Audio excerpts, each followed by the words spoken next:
irmãos, eu cumprimento a todos com a graça e a paz do nosso Senhor, do nosso Salvador Jesus Cristo. Estamos aqui, como já foi dito muitas vezes, pela condução, pelos cânticos, pelas orações, pelas leituras.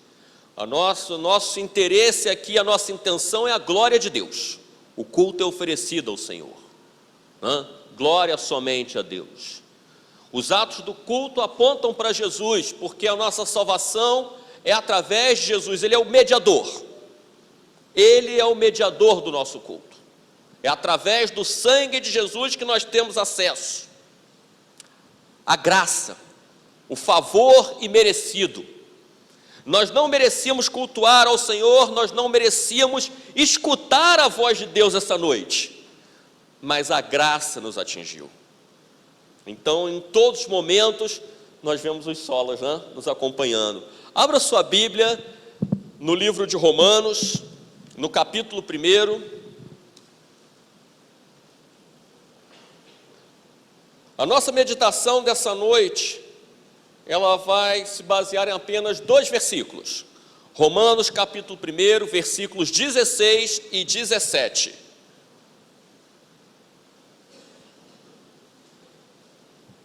Dos solas que nós relembramos aqui, o que está faltando, sola fide, somente a fé. A única condição para a salvação em Jesus Cristo. Quando Lutero, praticamente numa crise existencial, a história conta que Lutero tinha pavor da morte. Ele se vê numa situação, no meio de uma tempestade. A história conta que, daquelas tempestades com muitos raios, assustadora, e Lutero ali com o pavor da morte, ele faz uma espécie de um voto. Se ele saísse dali vivo, ele iria dedicar a sua vida a Deus. E Lutero então se torna um monge. Mas ele continua tendo medo da morte. Ele continua escravo dos seus pensamentos e dos seus sentimentos.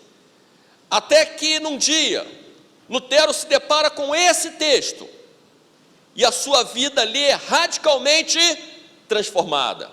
É o dia que nós chamamos o dia da regeneração. A mente de Lutero é regenerada. Lutero realmente ali, ele nasce de novo.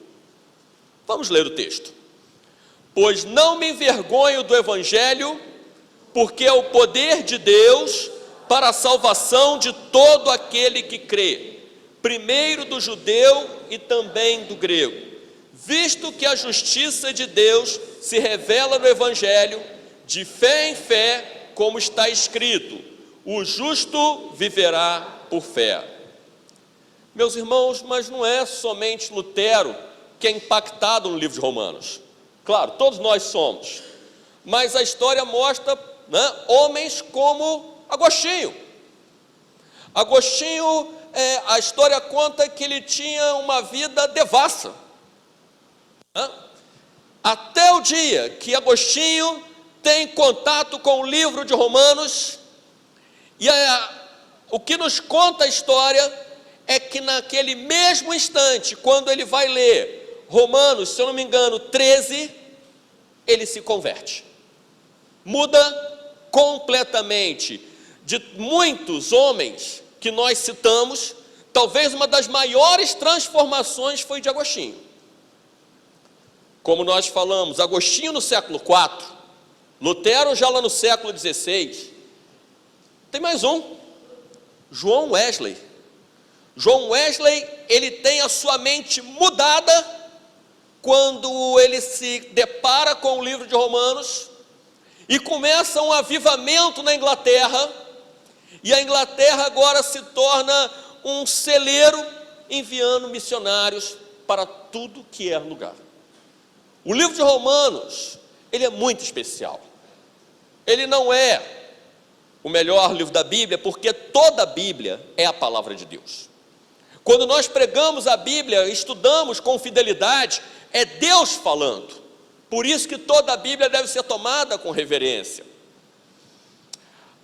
Se nós não lemos, mas nesse capítulo, Paulo escrevendo à igreja de Roma, ele quer destacar a necessidade de se pregar o Evangelho.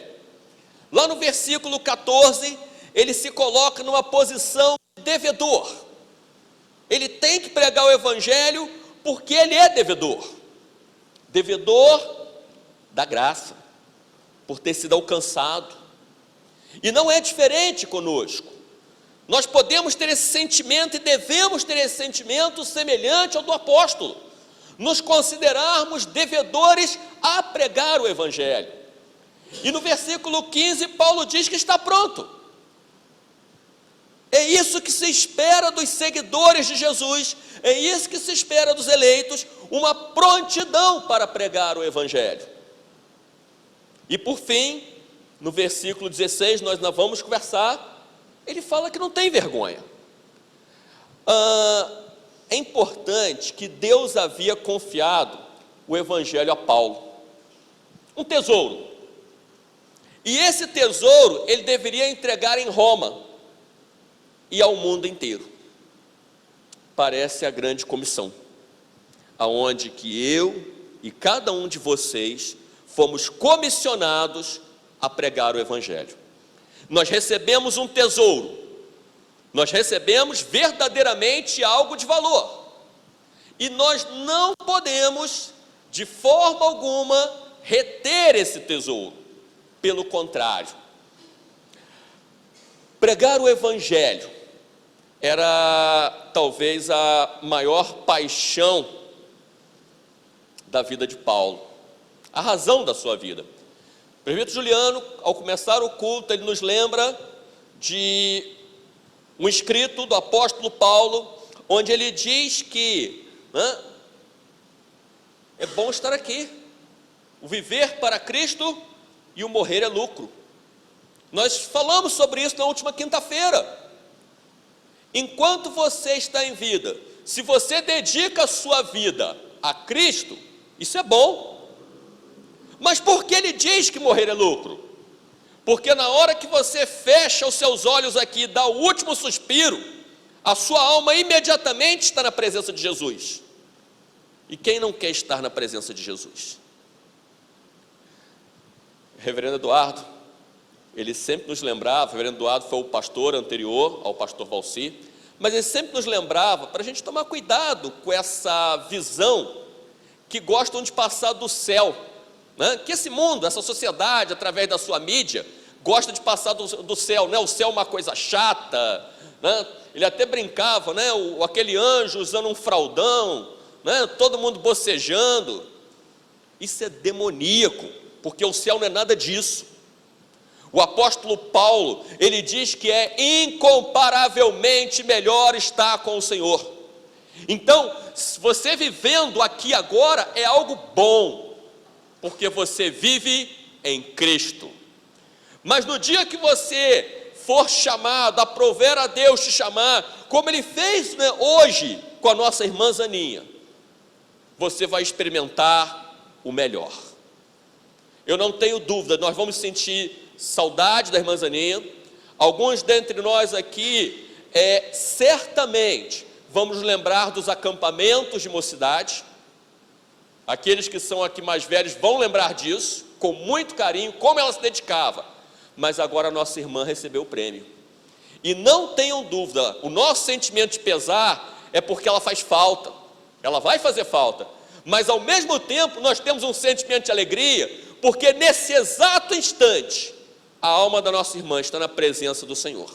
Em consciência, em estado de consciência. Alguns dizem que vai haver o sono da alma, onde você não vai ter consciência. Isso é heresia. Zaninha está em consciência na presença do Senhor Jesus, com outros que nós citamos aqui nesta noite.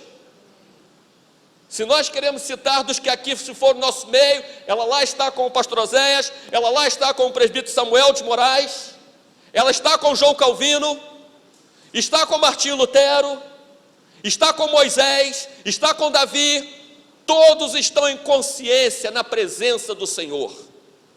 Por isso que Paulo falava que é incomparavelmente melhor. Por isso a paixão de Paulo por pregar o Evangelho. E aí observem o seguinte, né? Nós temos aqui a primeira parte, pois não me envergonho do Evangelho. E a pergunta é, por que Paulo teria alguma razão para se envergonhar do Evangelho em sua viagem a Roma? Por quê? Pois bem, um primeiro aspecto é que o Evangelho, naquele momento, era identificado com um carpinteiro judeu, que foi crucificado. Os romanos já não gostavam muito dos judeus, certo? Os romanos já não gostavam muito dos judeus. E você, além de pensar isso, um filho de carpinteiro, entende-se hoje, acredita-se que a maior parte da igreja, a grande parte da igreja de Roma, eram pessoas simples. Os membros da igreja em Roma não eram pessoas da alta sociedade. Então, quer dizer, a primeira coisa, olha, a mensagem do Evangelho é a mensagem de um carpinteiro judeu que foi crucificado. Talvez esse fosse o motivo para que Paulo tivesse vergonha do Evangelho. Uma segunda possibilidade, naquela época, como hoje, os sábios do mundo nutriam desprezo pelo Evangelho. Roma, naquele momento, era a capital do mundo. Então, os romanos achavam que já tinham tudo, tá? Poder, glórias, riqueza, muitos deuses. Eles achavam que eles já tinham de tudo. E quantas vezes existem pessoas próximas a nós que também acham que já têm de tudo, que essa história de Evangelho não vai acrescentar absolutamente nada, que isso é ridículo. Talvez uma outra possibilidade, tá? Porque o Evangelho, ele é centrado na cruz. O Evangelho é centrado na cruz. E para os gregos, que era a expressão maior da cultura naquela época, isso é ridículo. É ridículo. Para os judeus era escândalo. Aquele que comia com publicanos e pecadores. Talvez fosse esse mais um motivo. Talvez um outro motivo de associar o Evangelho à vergonha é que o apóstolo que escreve já tinha enfrentado muitas dificuldades. Paulo já tinha sido perseguido, apedrejado, açoitado, enxotado, caluniado. Mas no meio disso, o que ele diz? Eu não me envergonho do Evangelho. O que eu citei aqui pode estar bem perto da sua vida e você precisa tomar muito cuidado.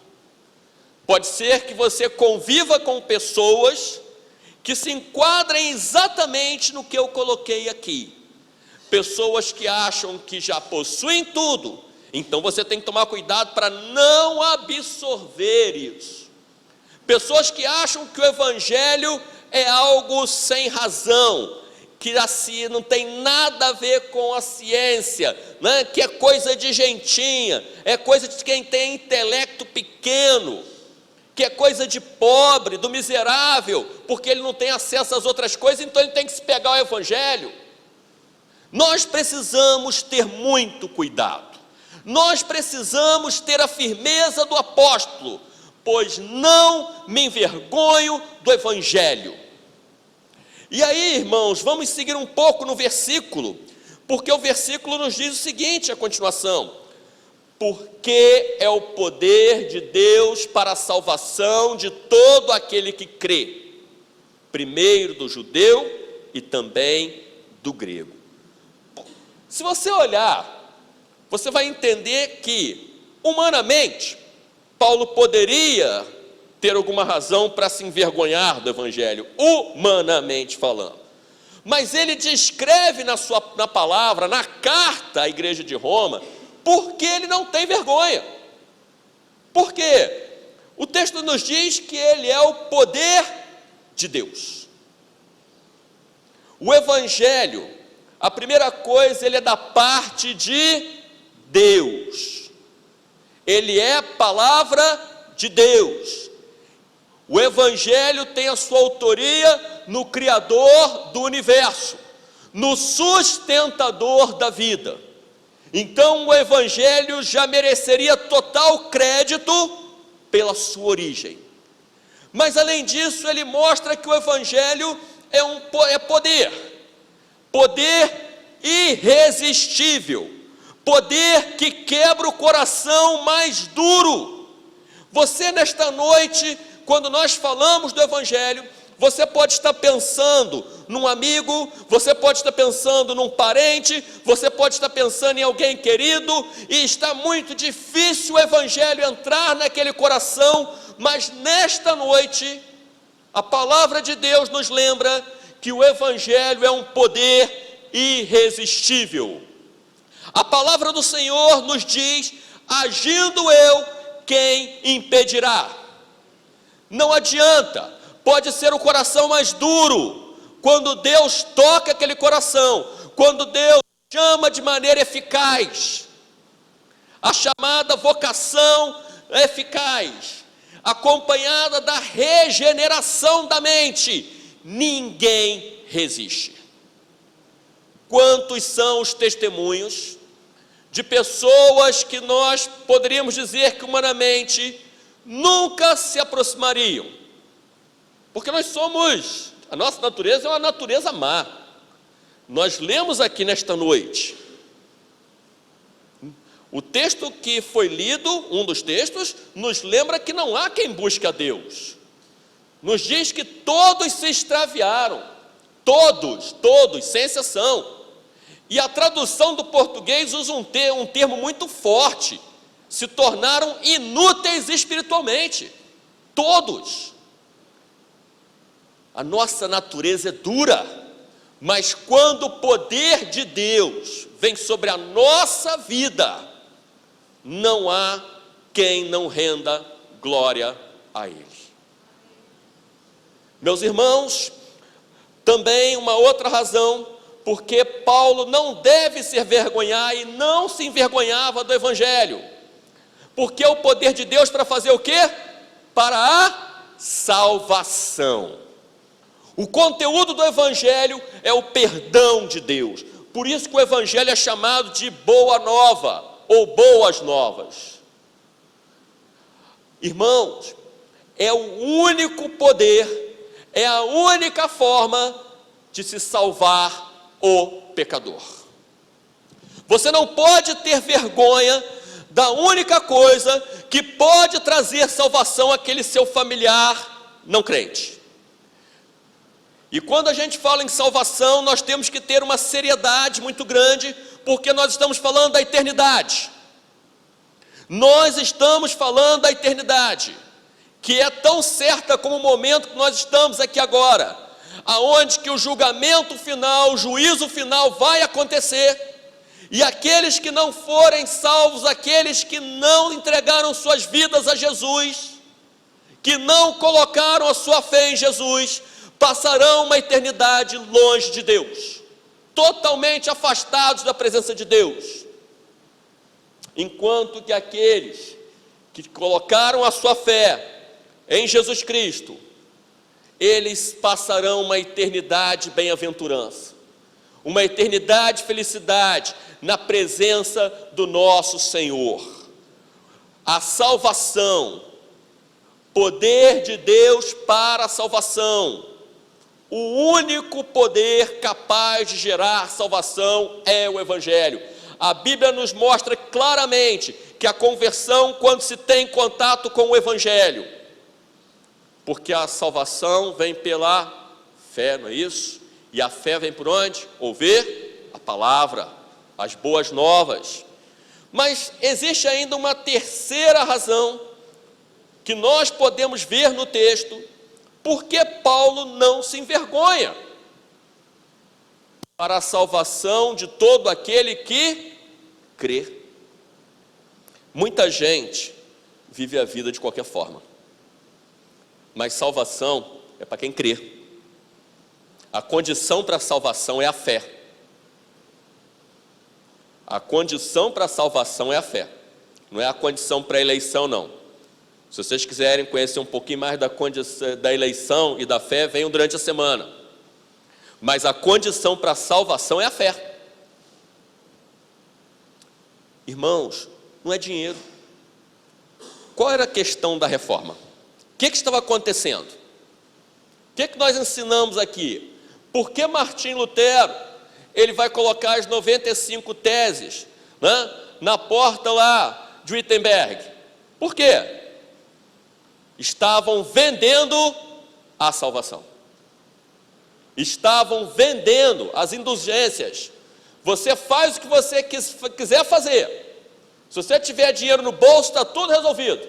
Você compra o perdão. Mas Paulo está mostrando que não é assim.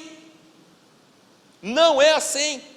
Eu não posso me envergonhar de algo bom que é oferecido e de uma forma que a condição é algo simples, aonde você não vai arrancar dinheiro de ninguém, aonde você não vai explorar ninguém. A salvação de todo aquele que crê. Fé. Fé é a condição para a salvação. Porém, nós vamos ainda observar que você não pode ter vergonha de algo que é tão belo, porque o texto diz o seguinte, vejam, porque é o poder de Deus para a salvação de todo aquele que crê, primeiro do judeu e também do grego. O Evangelho não faz acepção de pessoas. O Evangelho, ele muda a vida do pobre, do rico, daquele que não tem instrução ou daquele que tem muita cultura, daquele que não tem influência nenhuma ou daquele que é extremamente poderoso. Meus irmãos, o Evangelho, ele chega em todos os lugares. Numa sociedade, Paulo escreve para uma sociedade muito corrompida. A igreja de Roma estava num lugar tremendamente corrompido. Poder, dinheiro, talvez a perversão sexual era maior do que nos nossos dias, muito maior. Alguns se assustam com o tema do homossexualismo. Isso se fazia presente em Roma, de forma gritante, e entre os poderosos, muitas vezes no palácio do imperador, a perversão. Mas o Evangelho, ele é para todos, mesmo para quem vive longe de Deus, tremendamente longe de Deus, se assim eu posso colocar. O Evangelho, ele vai atingir aquele seu vizinho que você acha que não tem jeito, é para ele também. Ele pode ser, um traficante, ele pode ser um alcoólatra, ele pode ser aquele que espanca a esposa, pode ser, de repente, aquele que trai a esposa ou a esposa que trai o marido. O Evangelho é para todos, porque o Evangelho muda a mente de todos, e aí nos transformamos novas criaturas. O Evangelho resolve qualquer problema, porque quando o Evangelho entra na vida, no coração, ele muda a mente. Por isso que se fala que quem está em Cristo é uma nova criatura, e as coisas velhas ficaram para trás. Se você está lembrando de alguém essa noite, o Evangelho resolve o problema dessa pessoa. Tenha certeza disso. O Evangelho resolve o problema daquele patrão que está te perseguindo. Você pode ter certeza disso, porque ele vai virar uma nova criatura. Ele vai saber que perseguição não é da parte de Deus. O Evangelho resolve o problema daquele funcionário que está te roubando, porque quando o Evangelho entrar no coração dele, ele vai perceber que roubar é pecado. O Evangelho é para todos, não há acepção. Diante do que nós falamos, você entende por que Paulo, mesmo humanamente, com todos os motivos para ter vergonha, ele não tem vergonha do Evangelho. Porque o Evangelho, vamos lembrar, é poder de Deus, é irresistível, ele é a chave da salvação, ele dá a condição para a salvação, é algo simples, que é a fé, e é para todos, sem acepção de pessoas. Meus irmãos, mas quando nós continuamos no texto, visto que a justiça de Deus se revela no Evangelho, de fé em fé, como está escrito, o justo viverá por fé. Na primeira coisa, o Evangelho, Paulo reforça, eu não posso me envergonhar do Evangelho, porque o Evangelho, ele revela a justiça de Deus. Em que sentido? Às vezes nós ficamos perturbados com a impiedade no mundo, com a desonestidade, com a corrupção. O Evangelho nos lembra que Deus é justo. O Evangelho lembra a cada um que Deus é justo em todas as suas obras. E uma vez que Deus é justo, Ele não inocenta o culpado. Deus não inocenta o culpado. E essa questão é tão séria que Deus, Ele envia seu Filho, e Deus Filho toma a forma de homem, e é pregado numa cruz por mão de iníquos, um homem santo, um homem perfeito, mas sobre ele estava o pecado, o meu, o seu, e Deus se afasta dele. Deus meu, por que me desamparaste? Deus não compactua com o pecado. Deus não vai inocentar o culpado. No dia do julgamento final, ficarão com Deus, na sua presença, aqueles que tiverem sido justificados através do sacrifício de Jesus na cruz. Deus não inocenta o culpado.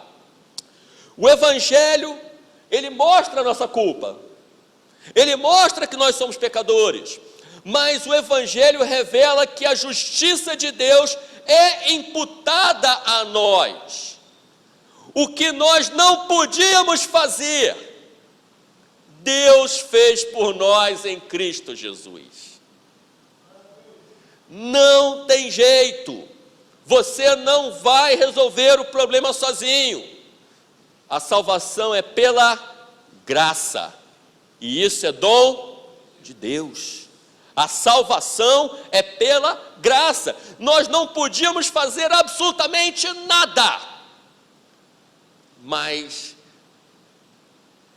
o justo, Jesus Cristo, o justo, Ele morre na cruz por você, por mim, e Deus pega o sacrifício de Jesus e aplica em você, que tem fé. Aplica em você. E aí você está justificado. O presbítero Juliano é advogado. A justificação é chamada de justiça forense. Essa justificação é chamada de justiça forense. Por quê? Porque Deus declara que você agora é justo através do sacrifício de Jesus. Sabe o que significa isso? Que todos os seus pecados, do passado, do presente e já do futuro, o preço por ele já foi pago. Isso é justificação. A justificação é recebida pela fé salvadora. Mas vejam vocês que o texto diz de fé em fé. É um recurso de linguagem. O que Paulo está querendo dizer? Que a salvação, a nossa vida, ela começa na justificação através da fé, mas a nossa vida é vivida pela fé. Não tem interrupção, de fé em fé. Ou talvez uma outra tradução, unicamente pela fé. A fé que justifica, a fé chamada fé salvadora. E depois nós continuamos vivendo pela fé, num processo chamado santificação. De fé em fé. Nós começamos pela fé e a nossa vida é totalmente pela fé. Paulo cita Abacuque. O justo viverá por fé. Abacuque foi um profeta, tá? Ele profetiza entre o ano 608 e 597 a.C. E Abacuque se aborrece com a impiedade, claro que pelo toque de Deus. E Abacuque, lá no capítulo 2, ele faz algumas colocações para o Senhor.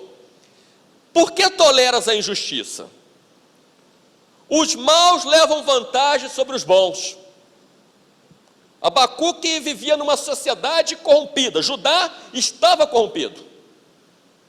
Parecia o Brasil. Os ricos cada vez mais ricos, os amigos do rei, e os pobres sendo explorados. Essa era a figura de Judá antes do exílio da Babilônia. O povo era explorado. E Abacuque, ele agora está inquieto. Por que está acontecendo? E aí o que Deus responde? Estou atiçando os babilônios. Aí Abacuque, imaginando que Deus faria uma intervenção no momento, Deus fala, olha, eu estou preparando a Babilônia, os caldeus, e eles vão chegar e vão ajustar a conta com os poderosos. Aí Abacuque se assusta. Senhor, mas e aí, os caldeus vão prevalecer sobre Judá? Ó Senhor, tu escolheste os babilônios e lhe deste força para nos castigar, mas como pode tolerar esses traidores, essa gente má? O que Deus fala? Os babilônios eram santos, eram justos? Claro que não. Pecadores, adoradores de deuses estranhos. Mas Deus falou que usaria os caldeus para exercer a justiça. Aí Abacuque, mas vai todo mundo. E os babilônios, essa gente má. Se o ímpio judeu é ruim, é como se a gente dissesse, que dirá o ímpio babilônio? O que Deus fala? De repente, vocês, Deus falando para a Babilônia, de repente vocês, os babilônios, serão os devedores. Meus irmãos, o que Deus está querendo falar com Abacuque? Como o castigo vem, isso não é problema de Abacuque. Uma coisa é certa, Deus usaria os babilônios para castigar os ímpios de Judá, e usaria depois, o castigo viria sobre os babilônios também. Todos os pecadores vão acertar as suas contas. Paulo está trazendo lá de um contexto, Abacuque não pensava apenas nisso, não pensava talvez nessa grandeza, mas Paulo pega o texto e mostra todos os pecadores, todos os ímpios darão conta a Deus, todos. E aí, o coração de Abacuque, ele começa a se acalmar, porque é o mesmo de um cântico que nós sempre entoamos aqui. Pois ainda que a figueira não floresça, todavia eu me alegrarei em Deus, exultarei no Deus da minha salvação. Eu sei que não é na noite de hoje que a impiedade vai acabar. Eu sei que não é na noite de hoje que a tristeza de muitos de vocês vai passar. Mas há uma promessa que o nosso Senhor vai voltar. Ele vai vir buscar a igreja dele. E vocês podem ter certeza que a nossa fé, que já tem alto valor diante dele hoje, nós não vamos nos arrepender. A nossa vida, a nossa alma estará para sempre na presença do Senhor. Nós estamos seguros nas mãos do Senhor.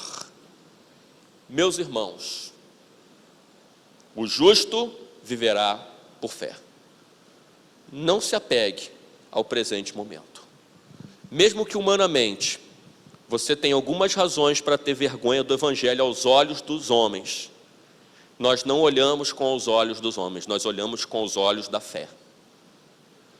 Talvez muitos nos tratam como ridículos, pessoas sem cultura. Muitos olham para nós como se nós não tivéssemos cultura, como nós fôssemos infelizes, que nós viemos para a igreja porque aqui é um clubezinho, né? Já que nós não temos amigos, então a gente vem para a igreja para ter amigo na igreja, não é? Nós viemos para a igreja porque a gente não tem dinheiro, porque se nós tivéssemos dinheiro, nessa hora nós estaríamos viajando pelo mundo. Tem muita gente que pensa isso de nós, mas não importa o que eles pensam de nós, importa o que Deus pensa da sua igreja. É isso que importa. Não me envergonho do Evangelho. Inclusive pessoas que pensam assim, saibam que o Evangelho é para elas. Nós não odiamos quem pensa mal de nós, não devemos, porque o cidadão do reino, aquele que fala lá no Sermão do Monte, ele não tem esse direito. O cidadão do reino é diferente.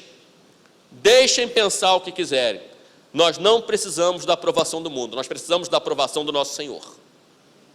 E se nós caminharmos perto da palavra de Deus, nós teremos essa aprovação. O justo viverá por fé. Aquela fé que um dia te trouxe aqui para dentro, é ela que continua valendo até o dia que o Senhor voltar ou Ele nos chamar. Que Deus abençoe cada um aqui que está.